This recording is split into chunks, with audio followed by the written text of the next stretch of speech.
Buenos días compañeros, mi nombre es Daisy Johanna Marín y yo les vengo a hablar sobre la biografía de Aristóteles.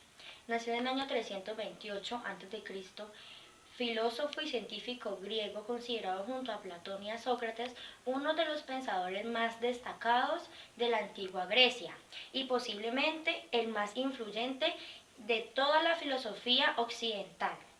Nació en Estágira, actual ciudad griega de Estabro, entonces perteneciente a Macedonia, razón por la cual también fue conocido posteriormente por el apodo de el Estágira. Hijo de un médico de la corte real, se trasladó a Atenas a los años 17 de edad para estudiar en la academia de Platón. Permaneció en esa ciudad más o menos aproximadamente unos 20 años, primero como estudiante y luego como maestro. Tras morir Platón en el año 347 a.C., Aristóteles se trasladó a Axos.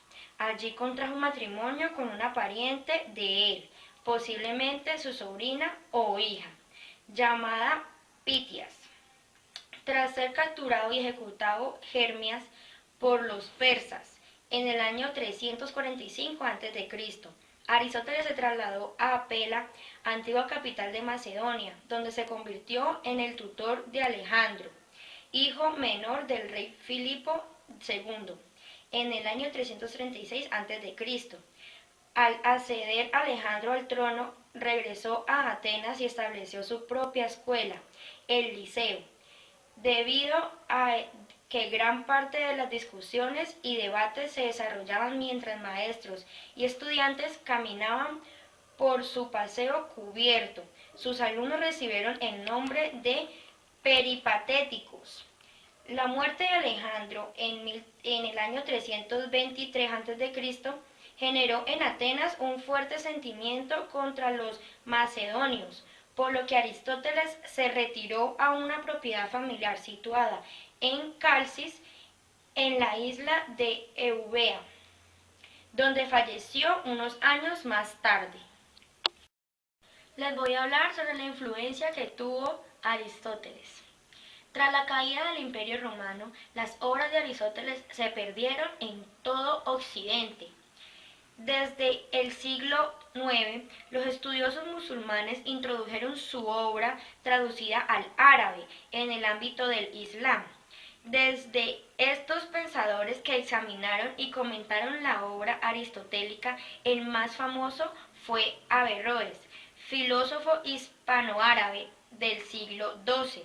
En el siglo XIII, el occidente latino renovó su interés por la obra de Aristóteles y Santo Tomás de Aquino. Halló en ella una base filosófica para orientar el pensamiento cristiano. Aunque su interpretación de Aristóteles fuera cuestionada en un principio por las instancias eclesiásticas, en las primeras fases de este redescubrimiento, la filosofía de Aristóteles fue tomada con cierto recelo, en gran parte debido a la creencia de que sus enseñanzas conducían a una visión materialista del mundo. Sin embargo, la obra de Santo Tomás acabaría siendo aceptada, continuando más tarde la filosofía del escolasticismo, la tradición filosófica fundamentada en la adaptación de Santo Tomás hacia el pensamiento aristotélico. La influencia de la filosofía de Aristóteles ha sido general, contribuyendo incluso a determinar el lenguaje moderno y el denominado sentido común, y su concepto del primer motor. Como causa final ha tenido un importante papel dentro de la teología. Antes del siglo XX, decir lógica significaba en exclusiva hacer referencia a la lógica aristotélica. Hasta el Renacimiento e incluso después, tanto poetas como astrónomos exaltaron el concepto aristotélico del universo.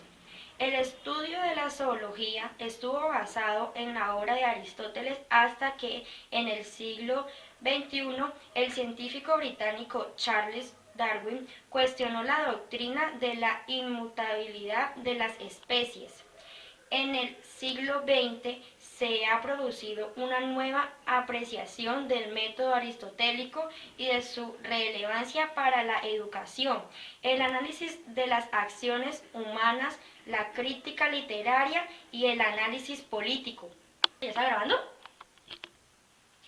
No solo la disciplina de la zoología, sino el mundo del saber en general, parece justificar el comentario realizado por Darwin, quien llegó a afirmar que los héroes intelectuales de su época eran simples colegiales al lado del viejo Aristóteles.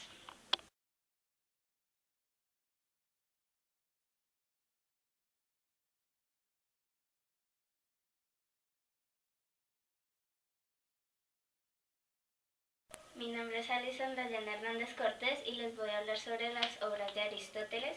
Las obras de Aristóteles se dividen en 3 periodos. El primer periodo se caracteriza por la aceptación de la filosofía platónica y pertenece a él el Eudemo o sobre el alma, que habla sobre la teoría de las ideas y la inmortalidad del alma, y sobre el protéptico, que habla sobre una carta y mantiene la teoría de las ideas. El segundo periodo de Aristóteles comienza a apartarse de la tesis predominante platónica y comienza a elaborar sus propios pensamientos, aun considerándose académico, al menos hasta su primera fase sobre la filosofía, que es la crítica de las ideas en su interpretación matemática en las que identifica los números. La ética del Eudemo se atribuye a sus años en Asos, del cielo, que es la cosmología, de la generación y la corrupción, y de los libros de la metafísica y la política. El tercer periodo pertenece a su mayor parte sobre las obras conservadas, destacándose claramente de la orientación empirista y científica de su pensamiento en contraposición a la filosofía de Platón. Y estas podemos clasificarlas en 5 grupos, ateniéndose a la más significativa. La primera es la lógica. En ella podemos ver las categorías sobre la interpretación, los primeros analíticos, los analíticos posteriores o segundos y los tópicos. La metafísica, que compone el tratado del ser en cuanto a ser, es decir, la ontología aristotélica. Las obras científicas, que nos habla sobre la física, el meteorológicos, historias de los animales, movimiento de los animales, de la generación de los animales, sobre el alma y parvanaturalía. La ética y la política, que nos habla sobre la gran moral, la ética o Nacomaco, obra que contiene la doctrina ética de Aristóteles. La política, la exposición del pensamiento aristotélico sobre la organización y social y política, las constituciones, el análisis de las numerosas constituciones de la polis de su época, y por último la estética, que nos habla sobre la retórica, el arte del convencer, poética, y sobre la creación artística, sobre la pérdida de su mayor parte.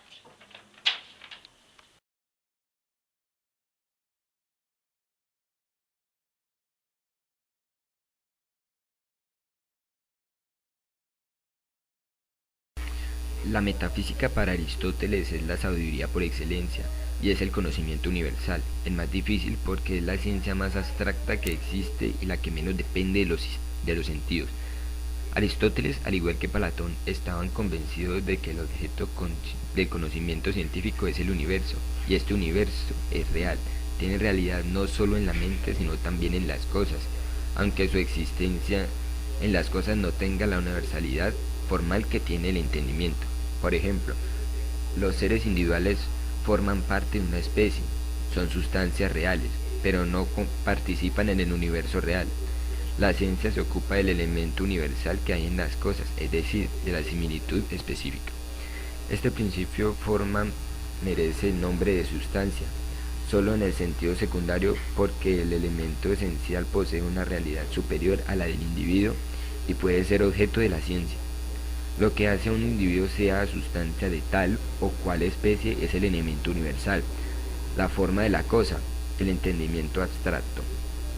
Para Aristóteles, el término de sustancia tiene 2 sentidos: la sustancia individual, compuesta de materia y forma, el elemento formal o la esencia específica que corresponde al concepto universal, con realidad a nosotros, que no significa que seamos tales de una naturaleza digna o un tiempo. Una sustancia verdadera es para Aristóteles principio formal, inmaterial y puro. Son las sustancias primeras, independientes de la materia, como Dios, la inteligencia de las esferas y el hombre, el entendimiento. La metafísica, por lo tanto, equivale a la teología, porque la materia es inintangible, solo la forma es intangible. Aristóteles reconoce 4 principios: la materia, la forma, la fuente del movimiento, la causa efectiva y la causa final.